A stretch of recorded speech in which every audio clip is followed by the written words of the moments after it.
And welcome to this event. My name is Piers Ludlow. I'm head of the International History Department here at the London School of Economics, and it's my huge pleasure this evening to act as chair of the second of the Engelsberg lecture series this year.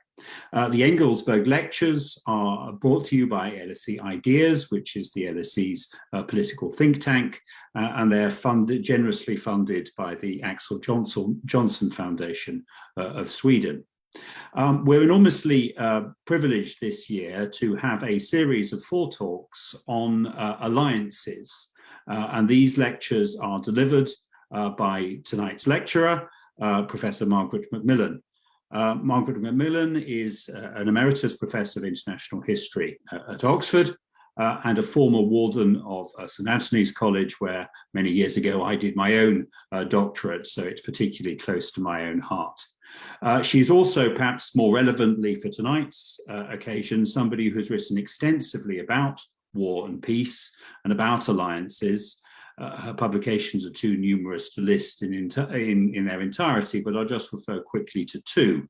The most recent is a book entitled War, How Conflict Shaped Us. But perhaps key to tonight's talk is an earlier and very important volume called Peacemakers, looking at the Paris Peace Conference after the First World War. That Peacemakers won the Samuel Johnson Prize.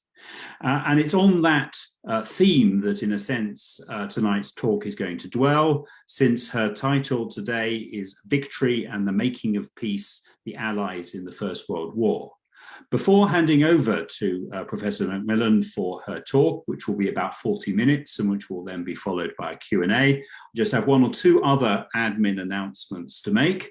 The first is, if you want to get involved, you can tweet us on the hashtag LSE Engelsberg, and you can also pose questions as they occur to you during the event using the Q&A function, and then when we get to the Q&A portion of the talk, I will select various questions and put them to Professor MacMillan. But without further ado, I'll get out of your way and hand straight over to Margaret. So the floor is yours. Thank you very much, Professor Ludlow. That was a very kind introduction, and as I think I said in my first lecture, I'm just sorry that I'm giving this on Zoom and not in person, because it would be, I think, very nice to be able to be at the LSE. I've been reflecting on the purpose of the Engelsberg Chair in History and International Relations, and I think recent events have shown us just how important it is that history and international relations be so closely connected. We're seeing today, with the Ukrainian crisis, the way in which history is a factor. Certainly President Putin is using it very much as an excuse for what he's doing, but history is also an aid to thinking about what is going on. We've been hearing more about appeasement in the 1930s, and people are asking whether something similar is happening today, what we should avoid, what we should be doing. And so I think present events show us yet again how important it is to understand history and international relations.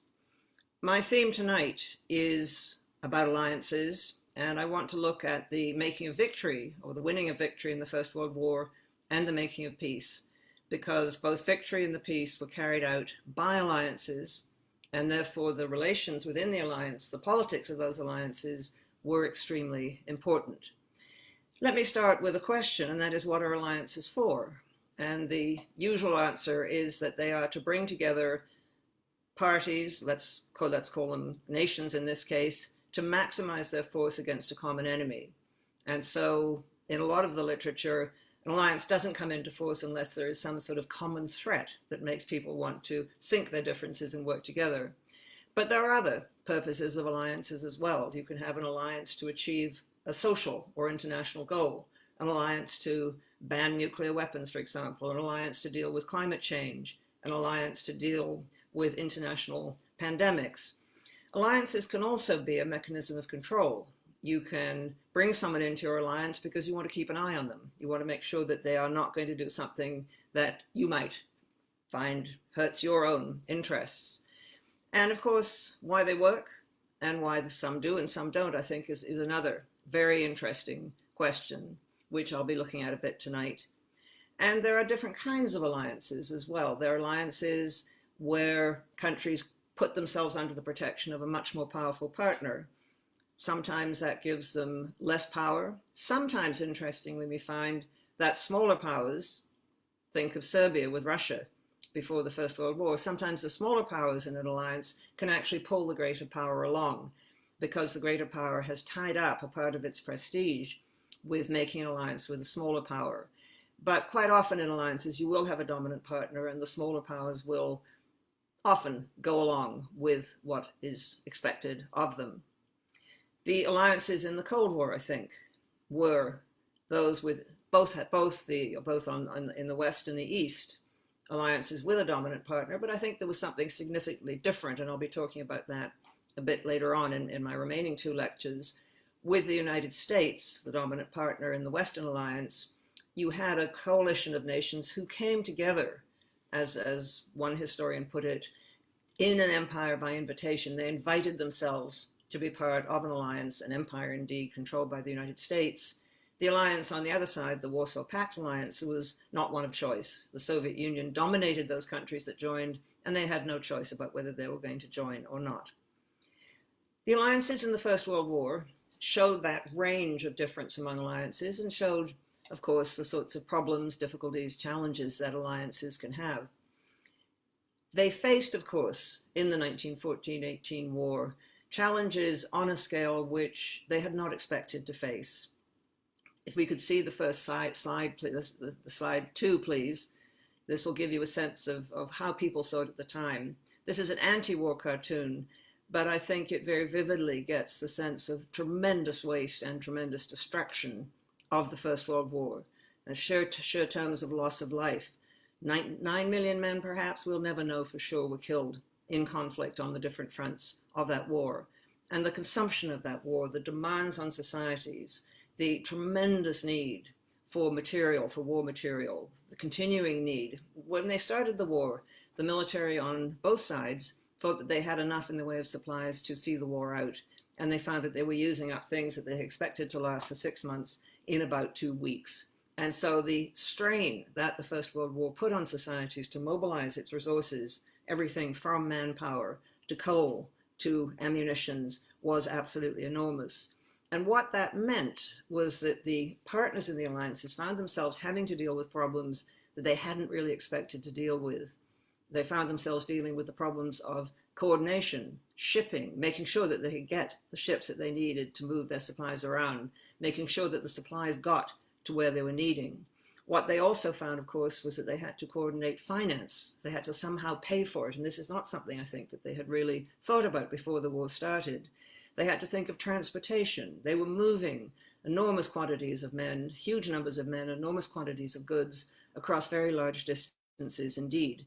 And they also, of course, had the strategic challenge because they were fighting on a very large scale. The First World War was truly a world war, and there was fighting, of course, on the Western Front, but we should never forget the fighting as great on the Eastern Front, the fighting in the Middle East, the fighting in parts of Africa, the fighting in parts of Asia, the fighting, of course, at sea. And so the strains on those who were trying to manage the war and manage alliance relationships were something which they probably hadn't envisaged, were absolutely enormous. I think it's quite telling that in the early days of the war, a number of the top generals retired sick, and I suspect it was because they simply buckled under the strain of trying to manage a war on a scale that no one had really expected there would be. It was also a question of trying to manage the differences within their own different nations, because not only were the two great alliances in the First World War, the central powers of Germany, Austria-Hungary, and eventually Bulgaria and the Ottoman Empire, not only were they having to manage alliances among nations, but they were also having to manage alliances within nations. And so, for example, Austria-Hungary, that great multinational empire, was not only having to manage its relationships with Germany in particular, but also having to manage its relationships with its own peoples.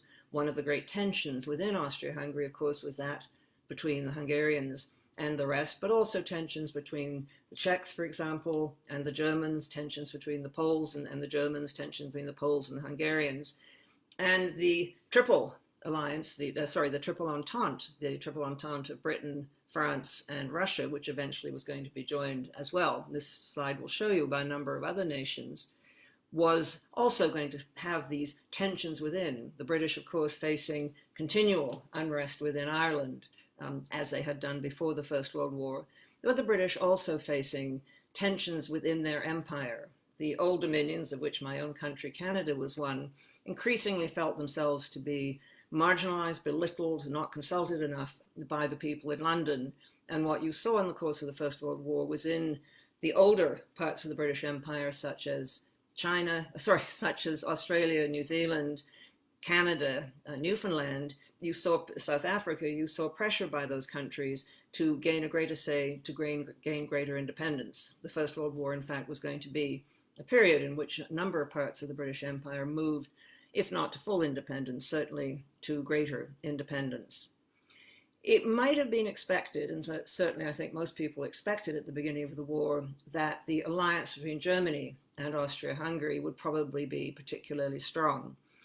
That was because they shared, in some cases, a language. The ruling elites in Austria spoke German. Of course, they usually spoke many languages, and of course, were often related by marriage and relationships with the elites in Germany. Both were conservative monarchies.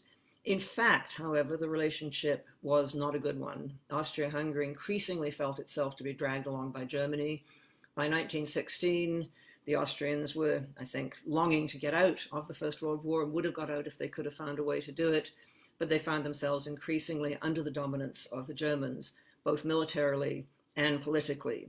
And so by 1917, as the war moves into its last stages, Germany has really taken control in many ways of the war, and Austria-Hungary is consulted less and less.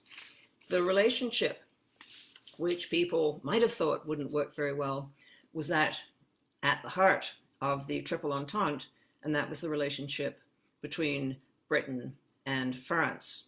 The relationship between France and Russia was a close one and had been developing since the 1890s.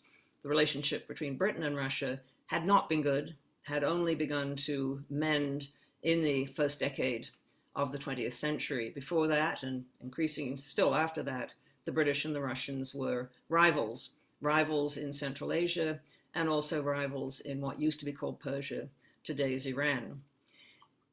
What is surprising, I think, about the Triple Entente is the ways in which the British and the French learnt to deal with each other. And this was not easy. It's not easy today, as we know, and often today you will find the old history being dragged up again. The British and Britain and France had a long history of competition and conflict. In 1898, they had very nearly come to war over conflict in Africa on the upper reaches of the Nile in what was known as the Fashoda crisis. Just to give you an example of how the rivalry had played out, General Kitchener, who became Secretary of State for War in 1914, had spent most of his career, as he saw it, fending off threats from France to the British Empire, also Russia. Britain and France continued to compete in the Middle East. In fact, that competition was going to intensify during the First World War with the prospect of the disintegration of the Ottoman Empire. And so you would have expected in 1914 that the British-French relationship, in particular within the Triple Entente, would not be a good one. And indeed, the signs were not that good in the early stages of the war. As some of you may know, General Sir John French, who was in charge of the British Expeditionary Force at the start of the war in 1914, wanted to head for the Channel ports, as it looked as if the Germans were going to break through and encircle Paris. And the military relationships certainly, and often at the political level as well, continued to be marked throughout most of the war, particularly in the early stages, by tensions and mutual resentments. The French feared, as they said sometimes, that the British would fight to the last drop of French blood. They also feared, conversely, and perhaps unreasonably, that the arrival of large numbers of British forces on French soil was a dangerous thing as well. They wanted British help, but when the British arrived in force, there were a number of French who feared that the British would never leave again. And the British, for their part, feared that the French would drop out. The British had possibly an exaggerated view of the shakiness of French politics and feared that governments were about to fall and that the French were about to make a separate peace with Germany. There were problems at the level of language. The British tended to speak a French which resembles that of Prime Minister Johnson's. French senior officers were more likely to speak German than English, because if they had wanted a foreign language, they wanted German, which was a way of being able to read what were the major military documents written by the Germans. Even at the level of the ordinary soldiers, there was, I think, mutual suspicion and, in fact, surprisingly little contact. The French and the British fought on their own parts of the line. They didn't much like each other's ways. They didn't much like each other's food. The British hated French coffee. They didn't like French bread. And the French found the enormous amounts of beef that the British ate extraordinary and very unpalatable. The nature of the war, the challenge of the war, really obliged both the British and the French to begin to work with each other in ways that they had not contemplated before 1914. The conduct of the war, the stalemates on the Western Front, the war weariness that a number of their peoples were feeling, all of these put pressure on the politicians to force both more military coordination, but also more planning. And so from 1914 onwards, through those early years of the war and through the very disappointing year from the Allied point of view of 1915, there were conversations between the British and the French about greater coordination. Some bold spirits even raised the possibility of a combined command, a single commander-in-chief with a council to advise him, but this was seen as absolutely impossible. It was really 1917 that pushed the British and the French in the direction of greater coordination. They essentially faced the prospect of defeat unless they were able to coordinate their forces and their resources more. Two major things happened in 1914. Well, let me just show you slide 4, which will give you an idea of what was happening. This is, of course, from the Western Front, the end of the Battle of Passchendaele, which was another of those attacks which it was hoped would finally break through the German lines. And this gives you an indication of what it was that the military on the ground, the soldiers on the ground, were actually up against. It was much easier to defend in the First World War, particularly on the Western Front, but also in parts of the Eastern Front, than it was to attack. And even if your attack was successful, as this picture shows, you were then having to move your forces and your guns, your heavy guns, your light field guns, your transports. You were having to move it across land which had been so chopped up and so scarred that moving was virtually, not entirely, but very nearly impossible. And so the persistence of the stalemate and the failure of these attacks with the dreadful losses that ensued forced both the politicians and the military to look for new ways of breaking the stalemate. Two major political developments also affected the attitude of the Allies and the thinking of the Allies in 1917. If we could see slide 5, please. The first of these was that a very important part of the Allies, Russia, dropped out. Basically was in the process of leaving the war. And this is an idealized painting taken of the moment when Lenin, the leader of the Bolsheviks, a small, to many people, obscure revolutionary party, man who'd been in exile in Switzerland during the war, managed, thanks to the support of the German High Command, to arrive back in what was then Petrograd, today's St. Petersburg.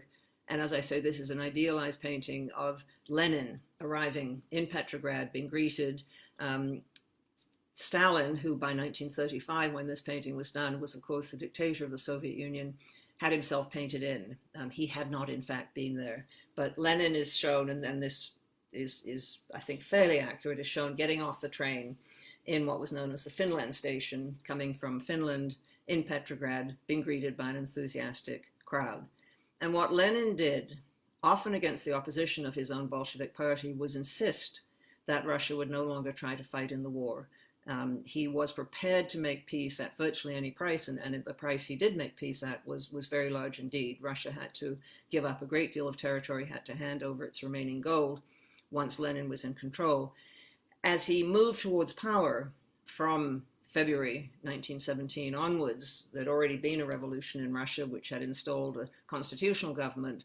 Lenin after his arrival in April 1917, coined what was, in retrospect, a brilliant slogan, peace, bread, land. And that is what a great many people in Russia wanted. They wanted an end to the fighting, they wanted to eat. And for the majority of Russians who lived in the countryside, who were landless peasants, they wanted their own piece of land. And so by November 1917, Lenin had managed to seize power with his Bolshevik party with a fair degree of popular support. And it was quite clear, it had been clear, in fact, long before this, that Russia was no longer going to be taking part in the First World War. What that meant for Britain and France, of course, was that Germany would now be able to, once it got peace or even an amnesty or even a truce with Russia, would be able to start moving the large numbers of forces with their equipment that Germany had on the Eastern Front, would be able to begin to move it back to the Western Front. And that might well tip the balance in favor of Germany and allow a breakthrough on the Western Front. And so the Allies are forced into realization that they've got to take every measure possible to try and resist what is the expected German attack. The second thing that happened, which of course is from the Allied point of view an asset, if you could see the next slide please, was that the United States entered the war. At about the same time, this is President Woodrow Wilson, Democratic president who had been re-elected in 1916 on a promise of keeping the United States out of the war.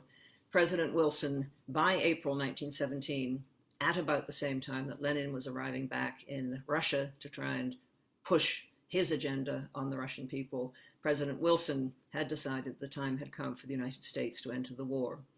The United States had already become an important factor in the war because increasingly it had become a source of finance, a source of war material, a source of supplies to the Allies.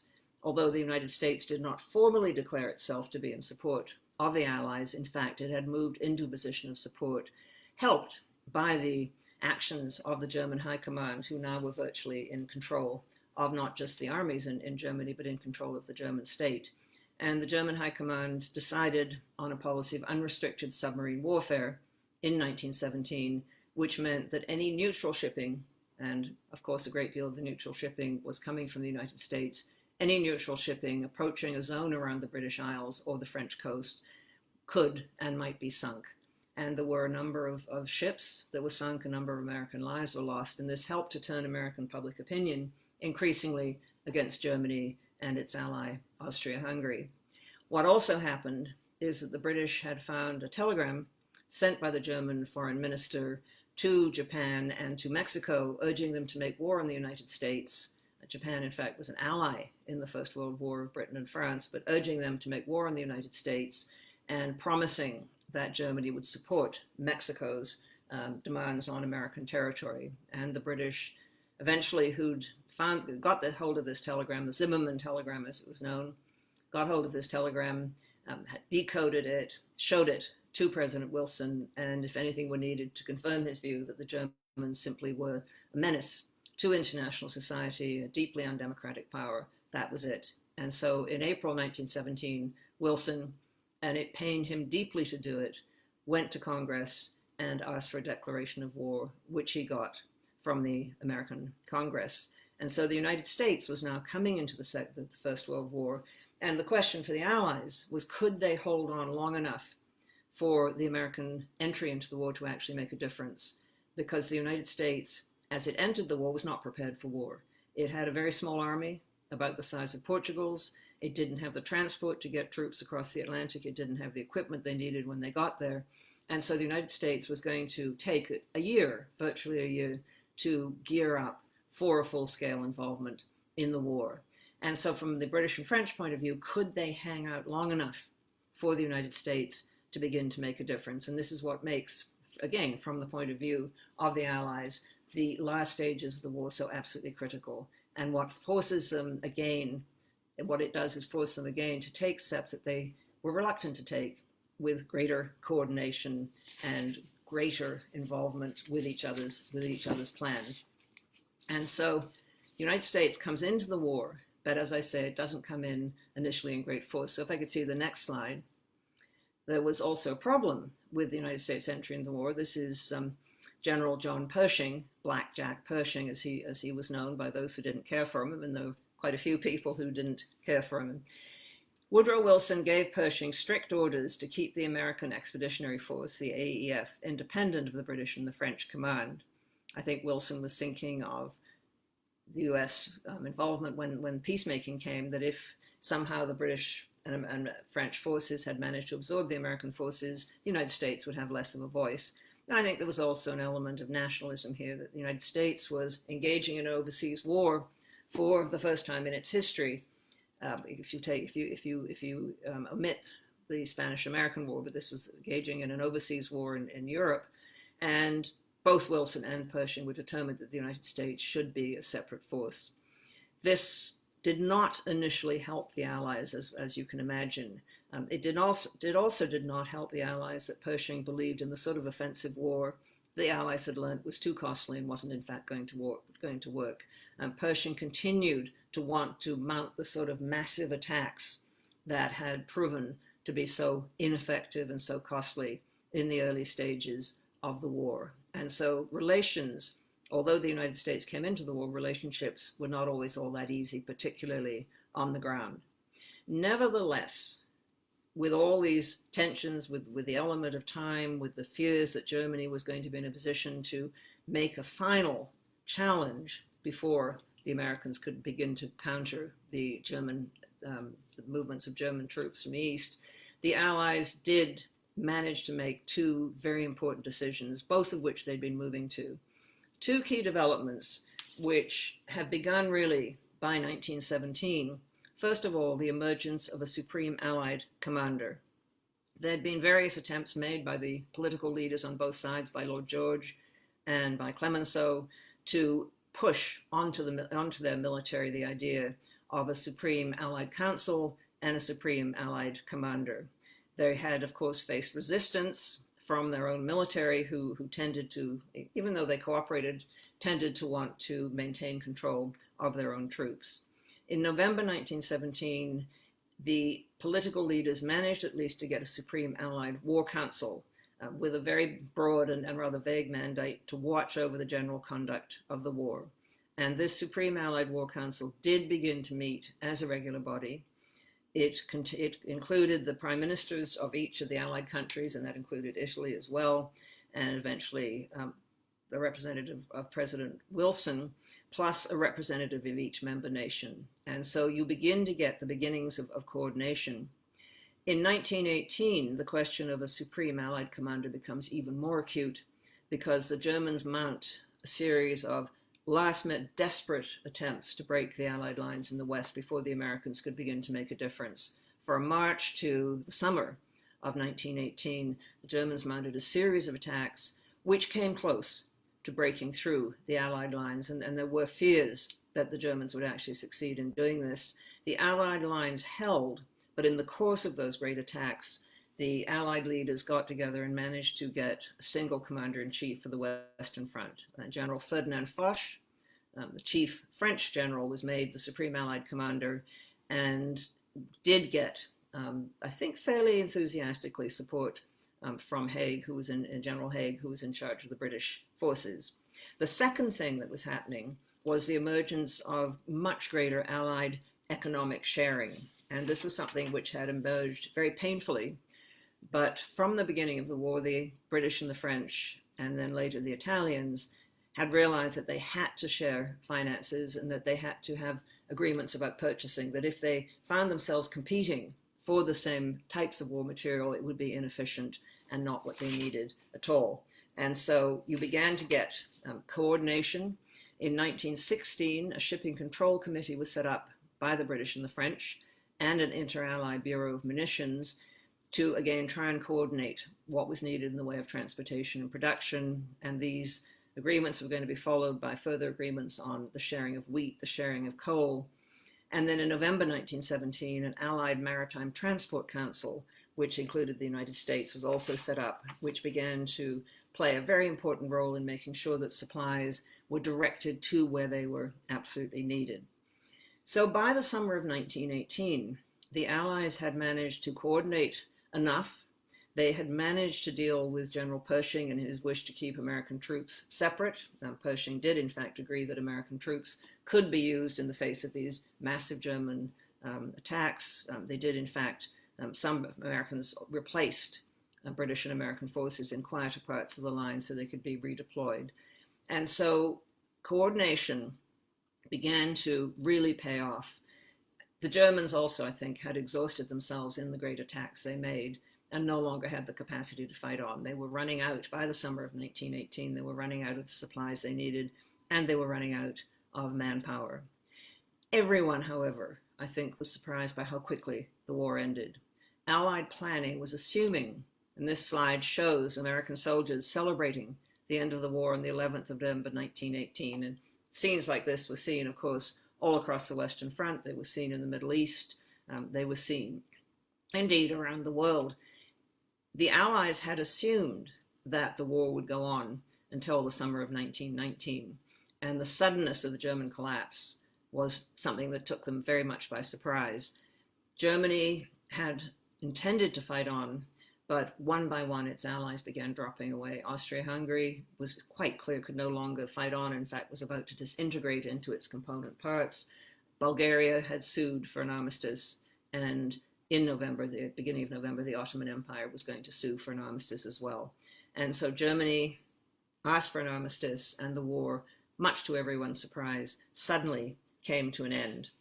The ways in which the armistice was made caused a certain amount of tension among the Allies, because it was made in the form of the German government sending an appeal for an amnesty, for an armistice to the American President Wilson, and President Wilson had responded to this. And I think there was a certain amount of resentment among both the British and the French leaders that they had in fact fought the war so long that they should not have been, they should have been taking part in it.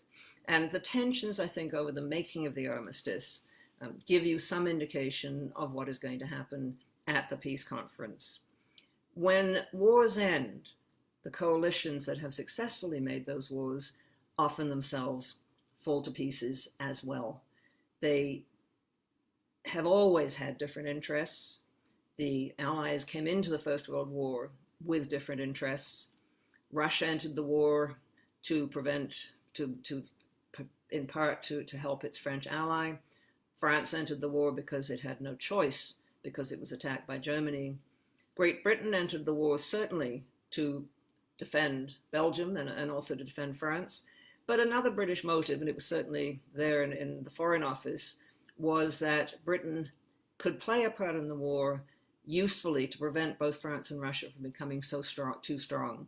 What the British did not want was France and Russia on their own to defeat Germany, which would leave them in charge of the continent. So even in the way in which the war started, I think you begin to see that the differences among the different nations fighting it are never entirely going to go away. About a few days or few weeks after the war ended, Georges Clemenceau, the French Prime Minister, said to Lloyd George, "I have to tell you that from the very day after the armistice, I found you an enemy to France." "Well," replied Lloyd George, "was it not always our traditional policy?" And of course, what happens when a war ends is the force, the war itself, and the need to defeat the enemy and the need to avoid defeat, which has held an alliance together, is removed. And the national interests, which have never gone away, which have never entirely been submerged, come out again. Another tension that comes out very strongly is suspicion that the other parts of the alliance are getting too strong. The British and the French were concerned, although they needed American help, they were concerned that the United States was getting too strong. One of the reasons that both Britain and France were relieved that the war didn't go on into 1919 was that they feared that the United States would play a major and dominant role in ending the war if it continued to 1919, which would leave it in a very strong position on the continent, which was not something that either the British or the French wanted.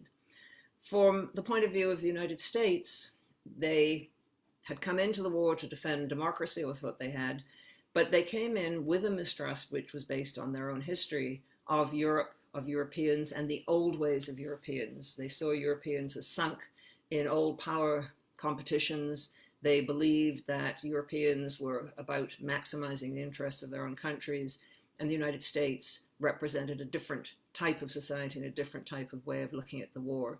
The United States, very tellingly, did not become an ally formally, although it's customary to refer to it as part of the alliance. It always insisted on calling itself an associate power. And Woodrow Wilson made it very clear that the United States was coming in for different purposes than the countries on whose side he was fighting. The United States was coming in for the benefit of humanity. Britain and France were in it. He didn't quite say it like this, but Britain and France, he implied, were in it for themselves. The ending of wars always raises these problems as these national interests begin to come out. What I think made the ending of the First World War even more difficult were two other factors. One is the struggle had been so great and had lasted for so long. I mean, this was not a war that people had expected to last for 4 years. This was a war that people had expected to be over by Christmas, or most people had expected to be over by Christmas of 1914. The greatness of the damage, the costs of that war, the upheavals created by that war, Austria-Hungary gone, Russia in revolution, the Ottoman Empire about to fall to pieces, the center of Europe faced with revolution, with starvation, with upheavals of all sorts. The catastrophe left behind by the war also raised great expectations. People thought, partly, and one can understand why, that someone should pay for it. And that was to be one of the issues at the Paris Peace Conference. But what people also thought was that somehow something better should come out. And Woodrow Wilson himself worried about this. He said, as he came on his boat to Europe, "I foresee an agony of expectation." The costs of the war had been so great that I think people had tremendous and often unrealistic expectations of what might happen at the end. And what was also happening was empires were ending.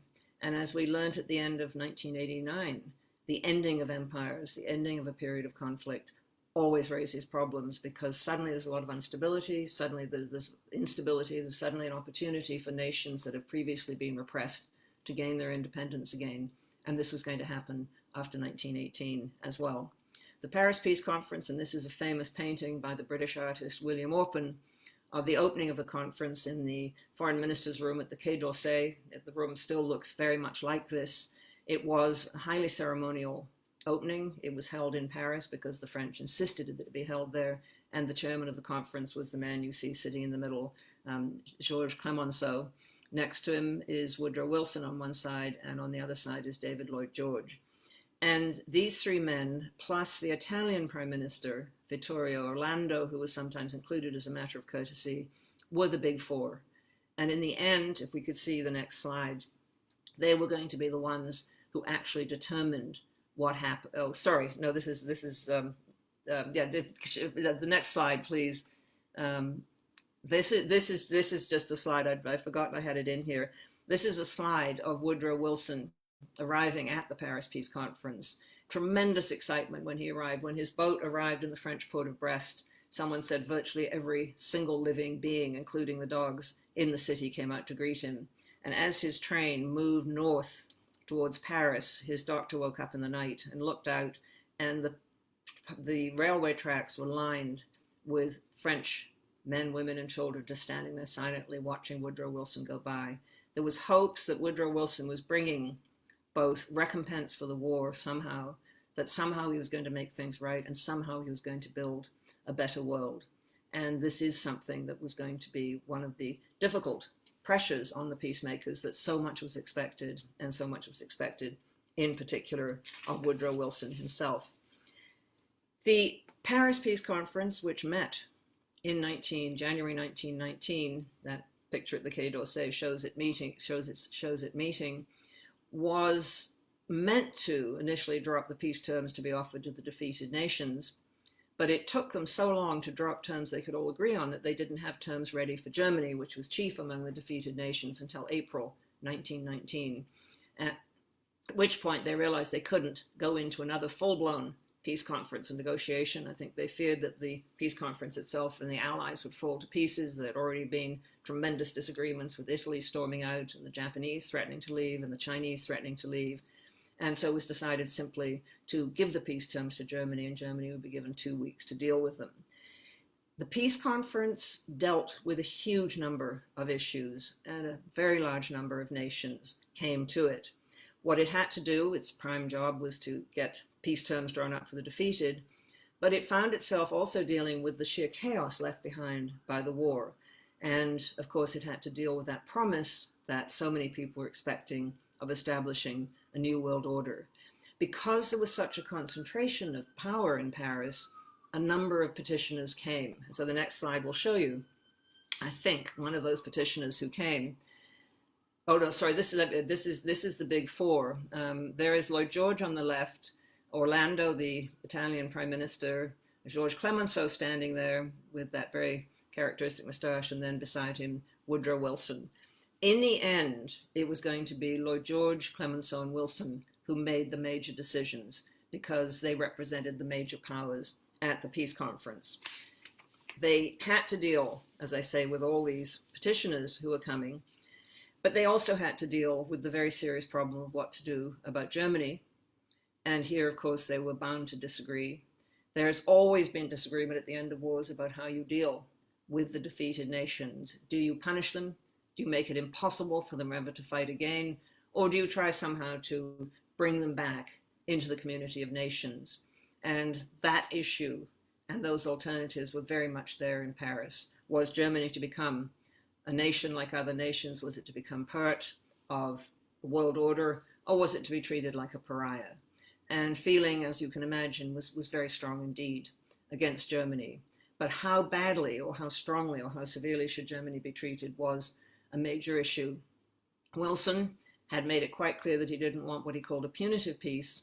On the other hand, he felt Germany should pay reparations for the damage it had done by waging war, in particular on Belgium and France. Clemenceau wanted to protect France. He had seen German troops invade his country twice in the course of his lifetime. He'd been a young man in the Franco-Prussian War of 1870-71 and had seen that invasion. And then, of course, he had lived to see the First World War when Germany had invaded France again. And what he wanted to ensure was, above all, France's security. It is said that he ordered, I don't know if it happened, but he said when he died, he wanted to be buried standing up in the direction of Germany.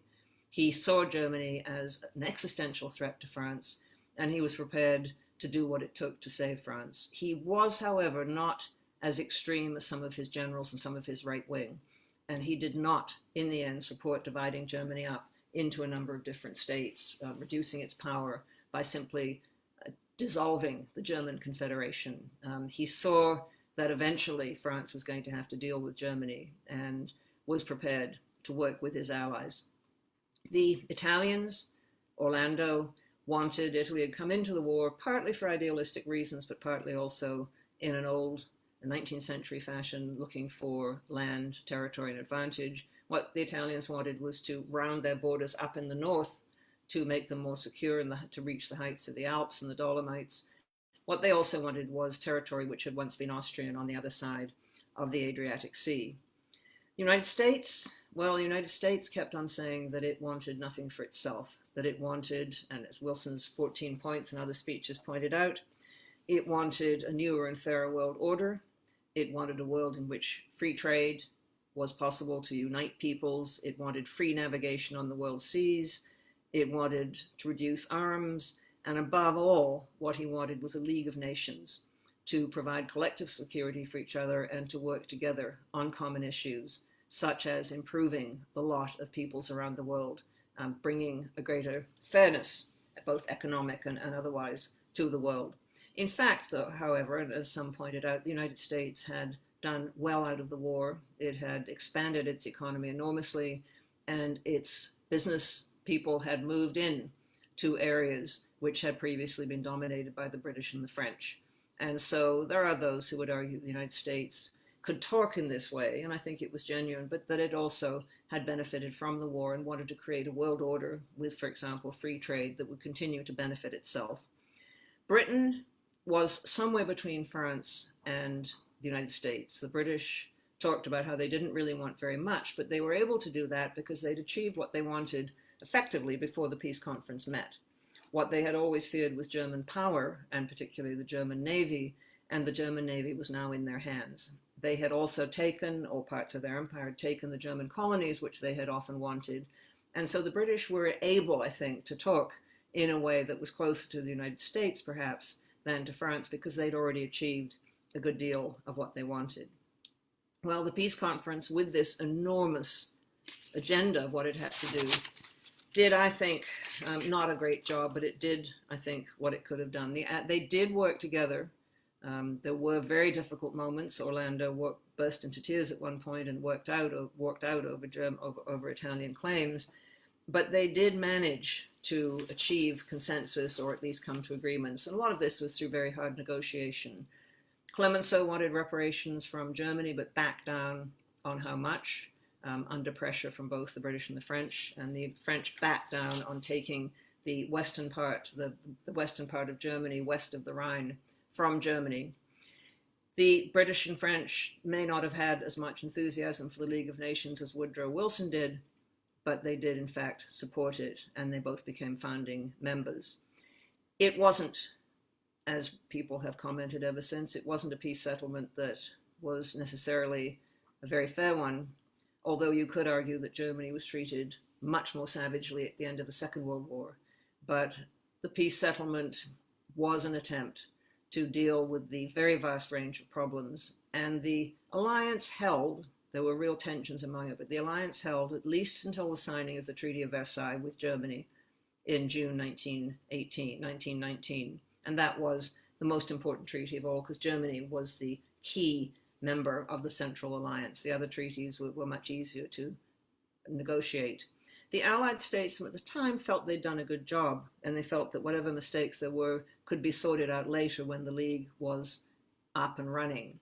Woodrow Wilson believed that the League would be something like the British Constitution, which he'd always had great admiration for, that it would be an organic institution which developed, which didn't need too much in the way of written regulations, but it would develop over time. The great irony, of course, was that the United States did not join the League, and thus it was weakened from the beginning. The settlements were particularly unpopular, of course, among those countries which had lost, but then countries that lose generally tend not to like their settlements. Germany very systematically, in fact, attacked the provisions of the Treaty of Versailles, increasingly portrayed it as unjust and unfair. And that was a view which took root in Germany, but also began to take root in the English-speaking countries, and that was going to play into appeasement. What also, I think, helped to make the peace settlements unpopular was that other countries also felt that they had been badly treated. Hungary felt a deep sense of resentment that it had lost a huge amount of territory under the Treaty of Trianon. Italy felt resentment that it had not got all the land that it had claimed. The Japanese, who were on the Allied side in the First World War, felt that they had not been treated as racial equals and had not been able to get the respect that they felt they deserved. And of course, as we know, in the Middle East, the great powers had made what were turned out to be conflicting promises, and so those settlements were going to come increasingly under attack. The wartime alliance lasted partly until, well, it lasted more or less until 1919, 1920, but the hopes that it would continue to last into the 1920s were not to be borne out. Clemenceau had hoped that Britain and the United States would be his allies, would help to ensure France's security, but the United States, by failing to join the League and failing to support an Anglo-American guarantee to France, really withdrew from Europe, and the British turned out increasingly to their empire and to the wider world. And when the French asked about the Anglo-American guarantee of security, the British said it would only operate if the Americans were in it, and that therefore that guarantee no longer worked. France tried to build support in Central Europe by building a little entente of Yugoslavia, Romania, and Czechoslovakia, but that was not going to develop into anything much. And so the ending of the First World War, while it did not lead to the Second World War, helped create the conditions for that war. And so in 1939, another war was going to break out, and yet again another alliance was going to have to be formed. But that's a subject for another lecture. Thank you.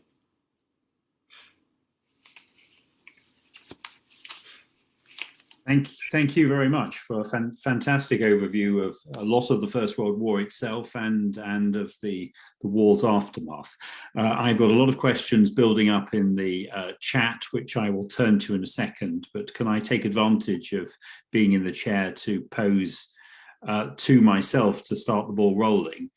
I suppose the first point would be, am I correct in sort of gathering from what you say that in a way what you're arguing is that for all its faults, what is remarkable about the Versailles Treaty is that there was an agreed treaty at all, that the achievement of reaching a deal of sorts, however imperfect, however flawed, that was in itself a great achievement. And then if I can move on to the second question, does it also then follow that, in a sense, the real problem, if one wants to talk about the longer term failure of the First World War settlement, is not so much the nature of the treaty itself, but the fact that the alliance that had made it fell apart immediately afterwards and couldn't be resurrected until another time in another place in 1940-41?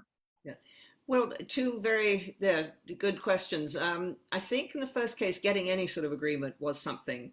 And if you look at the other endings of wars, that is always a great difficulty. The ending of the Napoleonic Wars, the Congress of Vienna met in 1814 and was so, not dysfunctional is the wrong word, but there was so many difficulties. There was talk in the winter of 1814 of a possible war between Britain and Prussia as they disagreed over the terms to be offered and disagreed over a number of issues. And it was only, I think, really the emergence, the coming back of Napoleon from Elba that brought the Grand Alliance together again.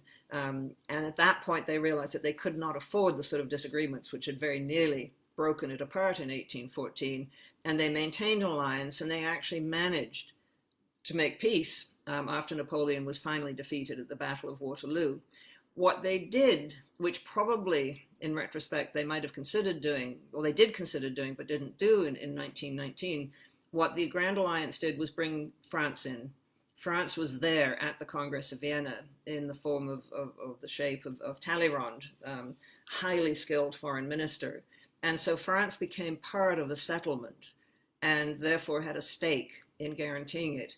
I think the nature of the First World War made it almost impossible to have that sort of negotiation with Germany, partly, I think, because of public opinion. One of the sort of freedoms that, and freedom is perhaps the wrong word, but what did make it easier for the statesmen at the Congress of Vienna was that they didn't have to really deal with the public opinion. They had a freer hand to make arrangements, and on the whole, they only had to answer to a very small elite or to their ruling monarchs. What made it, I think, difficult at the Paris Peace Conference in 1919 was the pressure of public opinion. And Clemenceau, I think, at one point said, he talked about possibly making some sort of arrangement with Bolshevik Russia, and he said, "There's no way I can have them coming to the peace conference because my own electorate would throw me out." These were democratic politicians who had to think about the next election, and they had to worry about their own public opinion. And the feeling against Germany was so strong that if they had actually sat down and done a long negotiation with Germany, as they'd originally thought of doing, it's not clear that their publics would have gone for it. In fact, Woodrow Wilson said that he wanted to get the peace conference over with and the treaty signed because he feared that American opinion was so hostile to Germany that they might insist on even harsher terms. And so I think the constraints on the statesmen in 1919 were greater, perhaps. I've always thought that one of the difficulties of the arrangements that were made in Paris was that those who'd been defeated, both those who'd been defeated and those who'd won, were unhappy with them. Now, this again often happens, but I think if you look at the case of Germany, the Germans did not know until the very end that they were losing on the battlefield. The High Command had kept it not only from the government, but from the German public. And so the shock of losing in November 1918 was enormous. And almost immediately, and I think the German High Command had more than a certain amount to do with this, almost immediately you began to get the story going around that Germany had not really lost, that it had been stabbed in the back by nefarious forces at home. You know, the usual, well, in terms of the politics at the time, the usual suspects of left-wingers, communists, and Jews, often overlapping categories. And so you got growing in Germany, fostered by a very active campaign by the High Command and its supporters, but also I think fostered in the German Foreign Office, which had a special unit actually to do this, that Germany had not lost the war, that it had asked for an armistice based on Woodrow Wilson's 14 points. It had believed that it would be treated fairly. In fact, there were those Germans who thought that Woodrow Wilson's notion of self-determination meant that they'd actually be able to absorb the German-speaking parts of Austria, and Germany would grow rather than suffer any penalties for having lost the First World War. And then added to that, you got the myth spreading that Germany had not really started the First World War, that the First World War had just somehow happened. And this became really quite a common view. As Lloyd George said, the nations of Europe slithered over the brink, which suggests that no one was really responsible. And so what you got in Germany was an unwillingness to accept any responsibility for the war, either starting or to accept that Germany had actually lost the war. And that, of course, undermined the whole premise the treaty was based on. And it became something that the enemies of Weimar Germany, the republic that was set up after 1919, used, because it was Weimar Germany representatives who had actually signed the treaty. Now, I've always thought, and you know, we can go through other countries. I mean, Hungary was a revisionist power, deeply dissatisfied.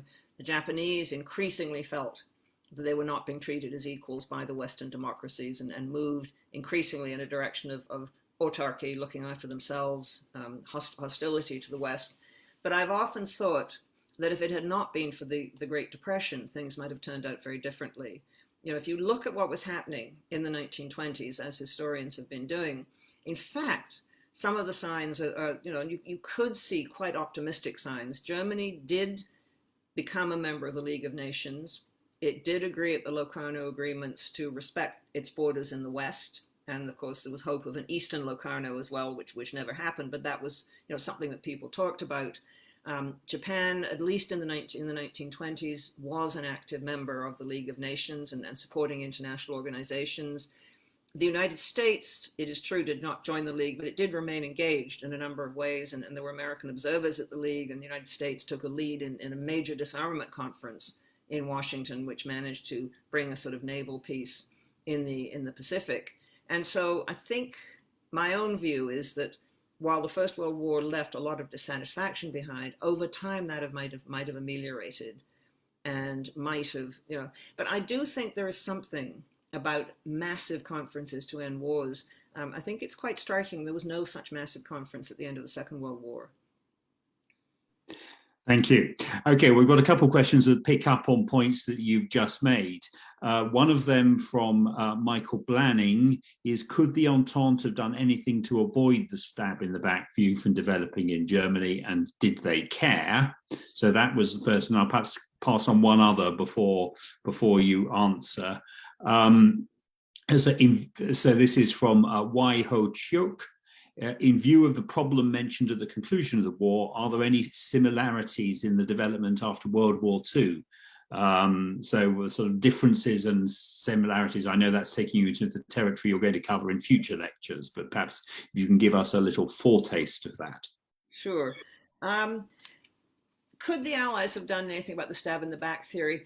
It's hard to see how they could have done it. You know, this was very much a matter of internal German politics, and they didn't really have, you know, I suppose they could have tried ways of countering it, but I think they probably didn't think that it mattered. And a number of people, I think, outside Germany began to believe that Germany had been very unfairly treated. I'm not sure that outside Germany people accepted the stab in the back so much, but they certainly accepted the argument that Germany had been treated extremely unfairly and should not have been blamed for starting the First World War. The Foreign Office in Germany special unit actually showed selected documents to, for example, an American historian called Harry Elmer Barnes, who wrote quite extensively about this and quite influentially and helped to shape public opinion. What the Allies could have done was actually enforce the treaty better, because what had been written into the treaty were provisions that, if they'd been enforced, would have made it difficult for Germany to wage war again. For example, Germany was not meant to have an army of more than 100,000, which was actually fairly easy for the Allies to keep an eye on. But what it did was have a very high number of non-commissioned officers and officers in proportion to the number of enlisted men, much higher than most other armies of the time, which meant what it had essentially was a skeleton on which it could build an armed force more quickly. It was not meant to have tanks. And what the Germans did was do an agreement with Soviet Russia, which was itself something of a pariah nation, to test its tanks out inside Soviet Russia, in those vast distances where foreigners were not encouraged to go. Germany was not meant to have an air force, but you had an awful lot of flying clubs in Germany in the 1920s, which would meet on Saturdays. Men would march out in military formation wearing what looked like uniforms and get into their planes and fly in formation. Which is why Germany was able to announce that it had an air force very soon after Hitler took power. So I think more could have been done to enforce, but I think the Germans were meant to enforce it themselves, which of course they weren't going to do. And there was a very small Allied Control Commission, which was understaffed, which was not able to really inspect properly what was going on in Germany. But the question of how you enforce treaties, it's a matter of how much you want to enforce them. And from the point of view of the Americans, they didn't want to get involved in Europe that much anymore. The British certainly didn't want to get involved in trying to keep Germany down. As I say, they were looking out to their empire. And so I think, that the treaty could have perhaps been enforced better. But I think what really made a difference was the impact of the Great Depression on Germany, and the impetus it gave to parties on the far left, the Communist Party, and parties on the far right, in particular the Nazi Party, and both attacked Weimar democracy and helped to bring about its death. Now, as for 1945, what happened in 1945, of course, is a number of agreements had already been made before the end of the war, and what the statesmen very much had in mind was what they, as they saw it, had gone wrong after 1918. And so this time they were not going to bargain with the defeated nations, which is why they adopted the policy of unconditional surrender. There was to be no armistice signed with provisions for negotiation. No promises were going to be made. Furthermore, the defeated nations, and that meant particularly Germany and Japan, were going to be occupied. They were not going to have their own governments. And so it was a very different ending to the war. And as you know, what happened in the end, because of the development of the Cold War, Germany remained divided, and part of it within the Soviet Empire, and part of it within the West. And eventually separate peace treaties were signed by the separate allies. There was no common treaty ever signed with Japan or with Germany, because the Cold War meant that it was impossible to get cooperation again among those who had been allies in the war. But you could argue, actually, in a curious way, that the peace settlements made, or the not settlements, but the peace that was imposed after the end of the Second World War, actually endured a lot longer. Now, that may have been because of the Cold War, but certainly we saw a prolonged period of peace, at least in Europe and between Japan and its neighbors after the Second World War. Can I pick you up on that point you were making a moment ago about German division post-1945? And this links to a question that was posed during the lecture by Vijay Shrao. Why was Germany allowed to remain unified given the wars of 1871 and 1914? And then looking forward, will German reunification in 1989 lead to more instability in Europe, just as it did in 1871? Well, that's the sort of question that historians always hate, because it takes us into the future rather than the past. But certainly the first part, it links with what you were talking about. Well, there was talk about, Germany was a very new country. It had only come into existence in 1871, and it had been made out of a number of independent kingdoms. Chief among them Prussia, which had the biggest army and was the biggest economic unit as well, but nevertheless independent kingdoms, Bavaria, for example. And there was talk in France in particular of reducing Germany to its component parts, having a separate Bavaria again, having a separate Saxony again, making Prussia itself much smaller, because Prussia was seen as the locomotive that had turned Germany into this war-making country, and the inspiration for a lot of the militarism in Germany. But Lloyd George, I think rightly, and I think Woodrow Wilson agreed with him, said, look, before 1870, German nationalism disrupted Europe. German nationalists wanted a country, and this was a very potent force. If we separate Germany up again, we'll simply have the same thing again, and we'll end up with wars as we had. I mean, the German, we have to remember there were German wars of unification. There was a war against Austria, there was a war against Denmark. The war against France was only the last of the German wars of unification, and Lloyd George worried, I think, with reason, that if you simply separated Germany up again, that the force of German nationalism would remain so strong that it would disrupt the heart of Europe. And so although it was considered, and although there were certainly those in France who wanted it, it was ruled out by both the United States and Britain. What it was hoped, and Woodrow Wilson certainly talked it like this, was that Germany would become a different Germany, that it would become democratic and peace-loving. As Wilson said, we have to remember his father was a Protestant minister, so he tended to think in these terms of redemption. But as he said, when Germany proves itself to be a nation worthy of taking its place among other nations, it can join the League of Nations. But at the moment, it needs to sort of be rehabilitated, it needs to reform itself, it needs to repent. And so I think there was a belief, and I think from the British point of view also, Germany had been their biggest trading partner before the war. It was a very important economic unit, and there were quite a few people in Britain who said, we need to get back to that. We need to remember that we need a prosperous Germany at the center of Europe. It was an argument that John Maynard Keynes made as well. Without Germany at the center of Europe, Europe itself will suffer, because Germany is not just a major power, it's also a major economic power. I'm trying to remember the second part of that question. Was there a part about post-1945? There was a future-looking one saying whether 1989 will have similar long-term consequences as 1871. Yeah, I think it's such a different Germany. I think the Germany that we're looking at today is a Germany that has come through 2 world wars, has had a tremendous period of suffering, has paid a high price for having been involved in those wars, certainly. And I know we still debate about the origins of the First World War, but I think there can be no doubt that the impetus for the Second World War in Europe was Germany, and the desire of Hitler and the Nazis to undo what they called the chains of the Treaty of Versailles and make Germany a dominant power in the heart of Europe. It is a very different Germany today. And I think we should, there was always that other possibility before Germany. There were strong democratic strains in Germany and liberal strains before the First World War. And the First World War tended to enhance the more authoritarian and illiberal strains, which of course came to the surface again during the Great Depression. But I think it's such a different Germany now. I can't myself see it ever becoming a menace to the peace of Europe again. Okay, can I put 2 more questions on the peace part of your talk, and then we have a couple of questions looking at aspects of the war itself.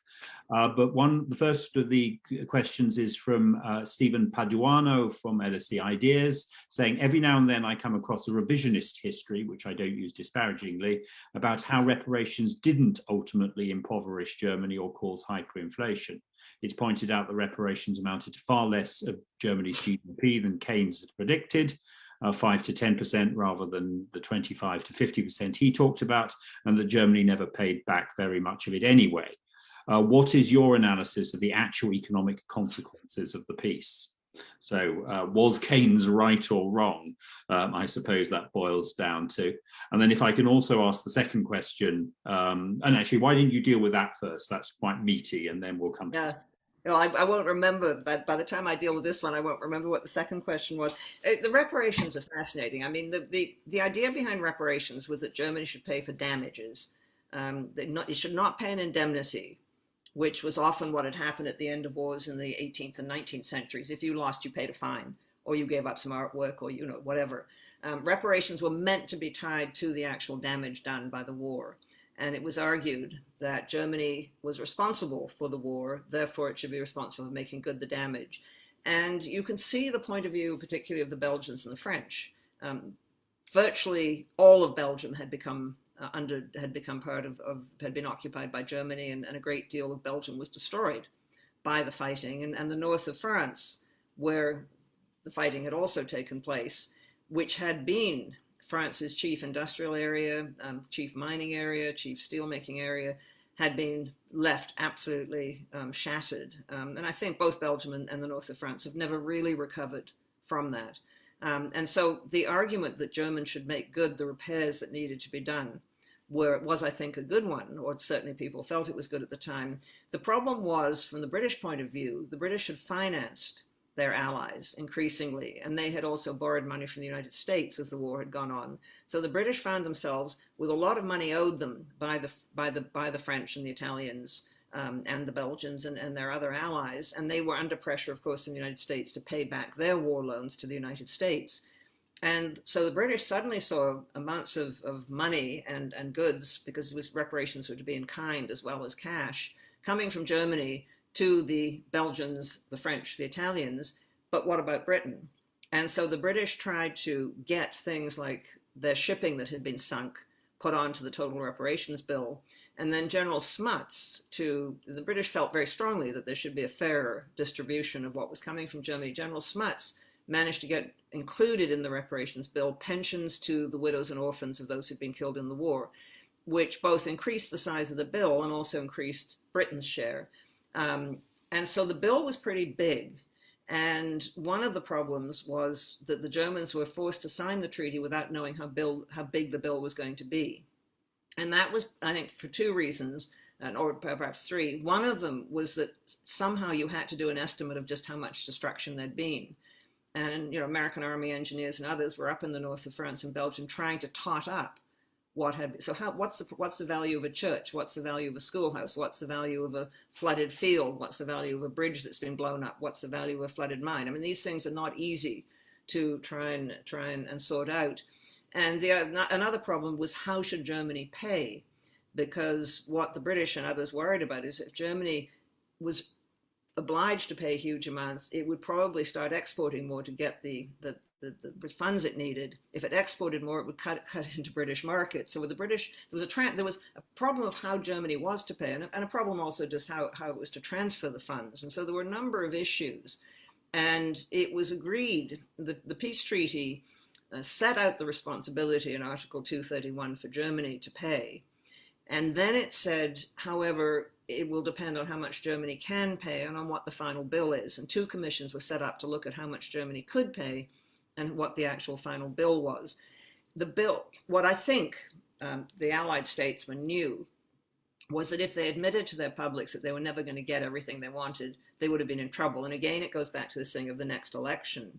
And so what they did was sort of fudge it. They didn't put a figure in the bill. They said, we'll settle it later. And they knew when the figure was finally set that they weren't actually going to get it all. And they divided it. Sorry, this is a bit technical, but they divided the reparations into three tranches. The first, which was paid pretty much in the first couple of years after the war, was to be handed over in gold, but also things like pit props for rebuilding mines and so on.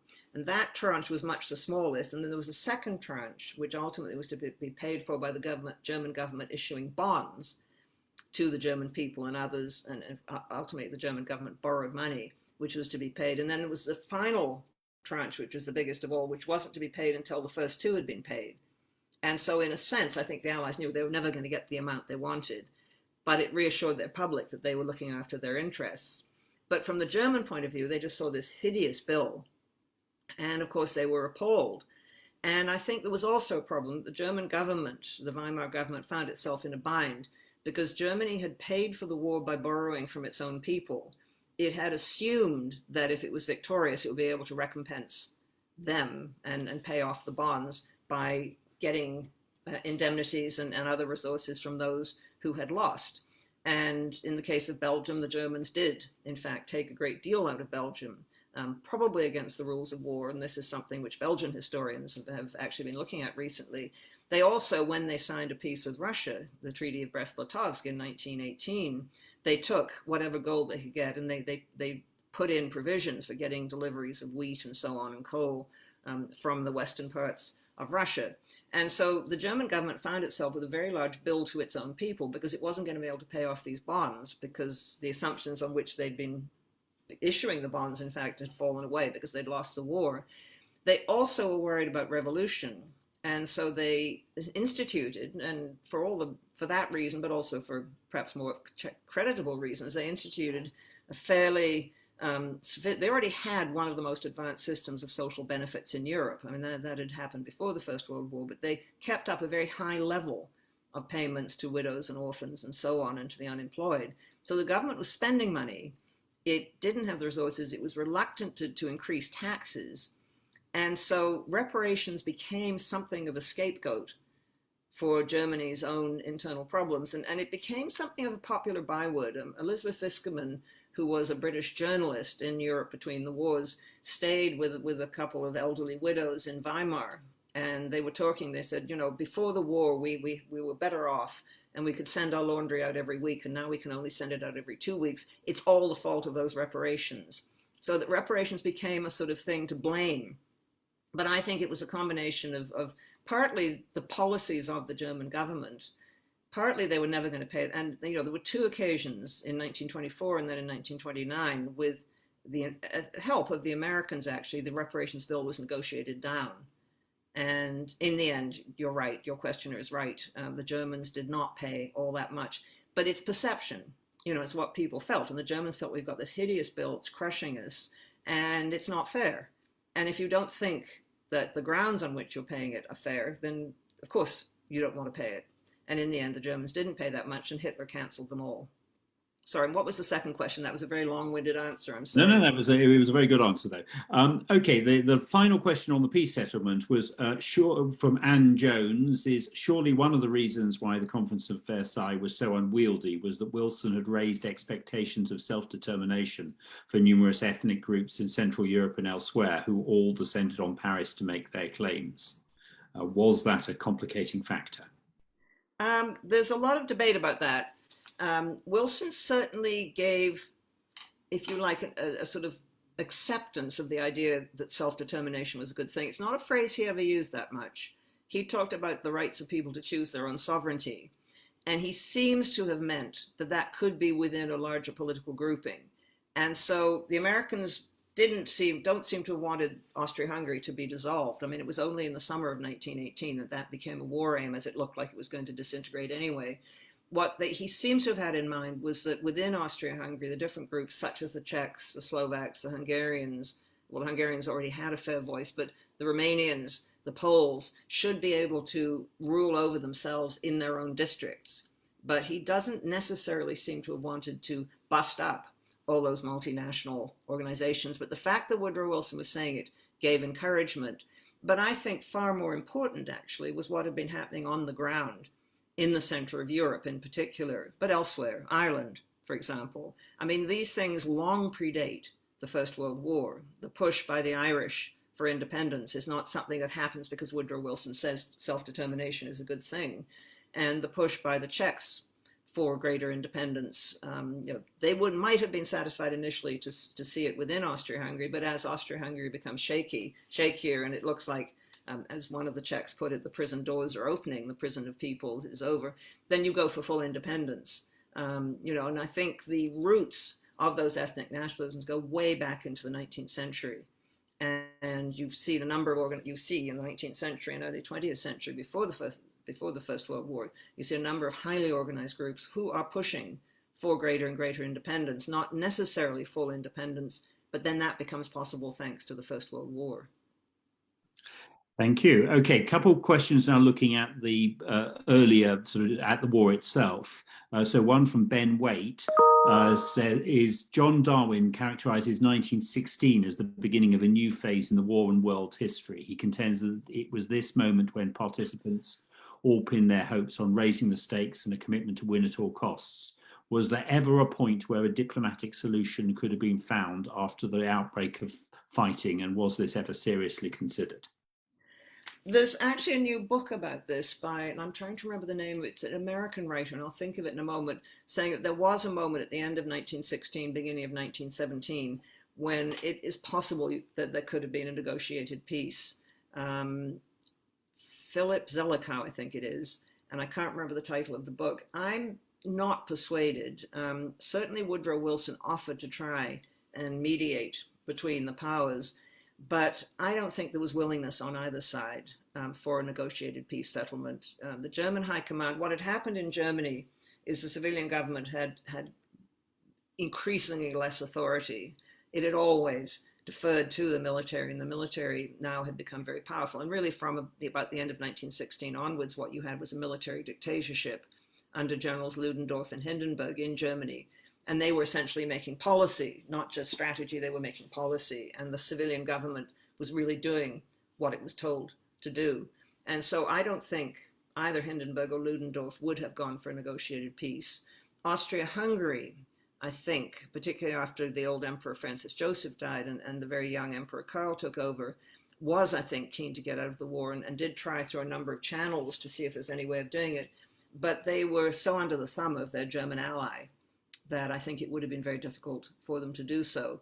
And on the British and French side, I think, there was not a willingness on the part of Lloyd George and those who supported him. Lloyd George became Prime Minister at the end of 1916, and Clemenceau, who came in to pursue the war with more vigor. There was not enthusiasm for a negotiated peace. And I think it's to do, with a number of things. It's to do with the costs.